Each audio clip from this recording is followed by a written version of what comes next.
Now, ministers have warned that electric cars from China imported into the UK to reach net zero targets could be used to spy on Brits. Yes, some in government fear they could be used to take photographs and even recordings for the benefit of the Chinese Communist Party. Let's speak now to former Tory leader Sir Iain Duncan Smith. Thanks for joining us, Sir Duncan Smith. This is a concerning story, isn't it? Because it's foreign technology coming in, spying on ways, taking photographs, listening to audio. How concerned should Britons be about this? Well, very concerned, but there's a wider issue here, which is part of this, which is that China itself is now breaks the WTO rules, uses slave labour, produces these cars subsidised massively by the banks. It's going to swamp the UK with these cheap electric cars, both putting our own industry out of business. But at the same time, then alongside this, they produce all the batteries that are used in China, all done, by the way, through using huge amounts of fossil fuels, burning really nasty coal without any restrictions. And so, you know, it's a tokenistic concept for us to think that by 2030 we should all be electric, when in fact that electric car basis is produced using massive amounts of fossil fuels. So we need to delay the 2030 target to give our own industry time to come up to the mark on this. And we need to be very careful about what we do with China. China uses slave labor and will put these devices into batteries, does already, and into cars as well. And that means that they will end up being able to track what we do. About a year ago, the Downing Street had to, we understand, strip out some of their cars looking for these devices and found them.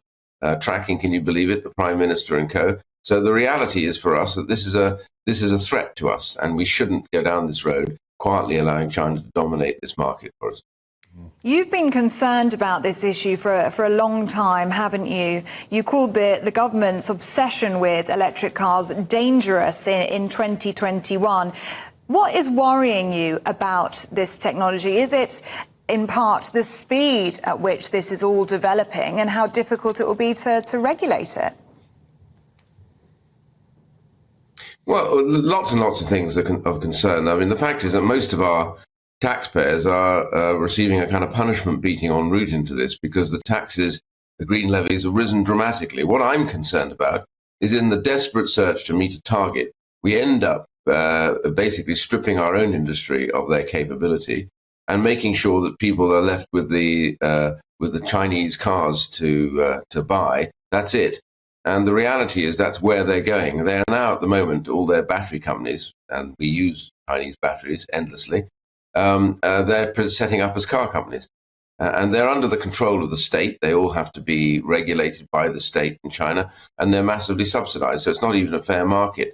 The point I'm trying to make is, look, the West needs to recognize that China poses a significant threat to the free world. We need to be able to join together and say to them, no, we're not going to be dominated by you in this area. We're going to give ourselves the time to be able to make sure that we can do this using proper, viable labor, paid proper wages, and doing the job that is required, and not just rushing to this in the hope that somehow we'll gain some brownie points from some people who think that we ought to kill off any diesel or petrol cars. The fact is that we can continue to use these.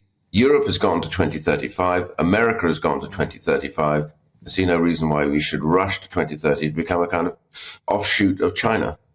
Well, Sir Iain, you're making some great common sense points there, which I know will land very well with GB News viewers. They feel very much under the cosh, having to sell their cars. They don't want electric cars in the main because they're so expensive.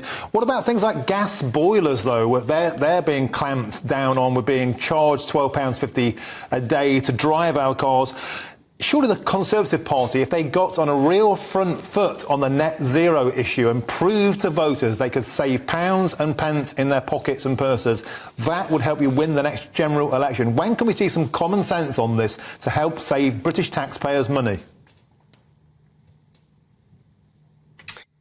Well, I think the government is coming around to this issue because Uxbridge taught them a very significant lesson. And actually, by the way, it shocked the Labour Party too and the Liberals.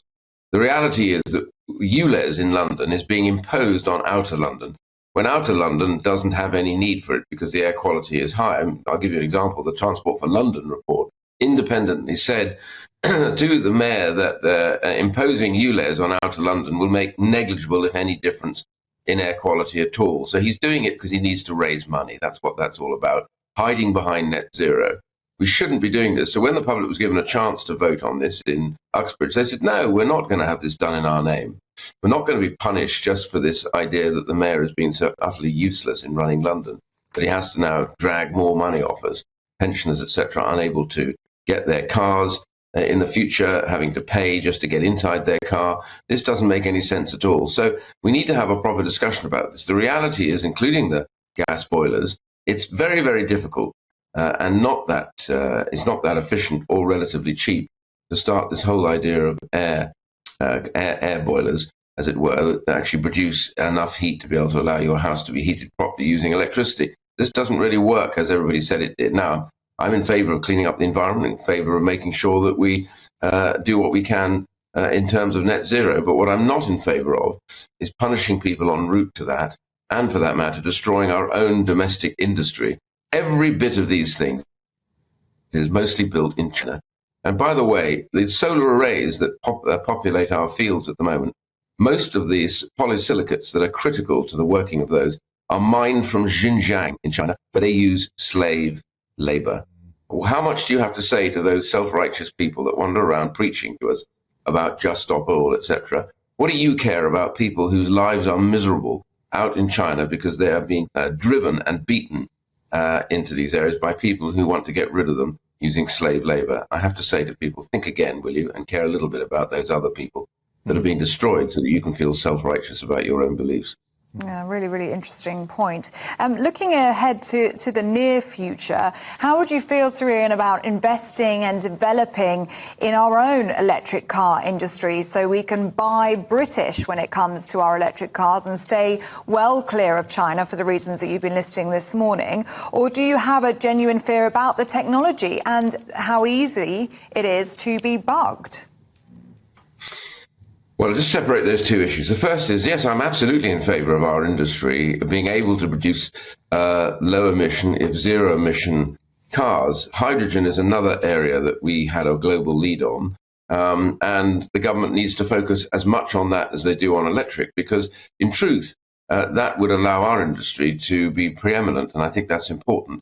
We're not alone, by the way. The whole of Europe and the United States is facing the same challenge as us. And they've taken the practical result of actually moving back the start date for the end of new sales of petrol and diesel. We're the only ones sitting on 2030 now. They've moved back to 2035. Now, I'm asking simply for us to do the same as them so that we can actually end up getting this properly organized and properly done. It cannot be net zero at any cost. What we have to be, if we're going towards net zero, it has to be done in a way that we can sustain it here in the free world, in the UK, and not allow even greater dominance by China. Those little micro units you're talking about, they exist, and they're in most, if not all, of the batteries that China produces, and also the cars. And that gives them great knowledge, great power, and we need to make sure that doesn't happen. So Iain Duncan Smith, thank you for joining us today on GB News Breakfast. Fantastic stuff.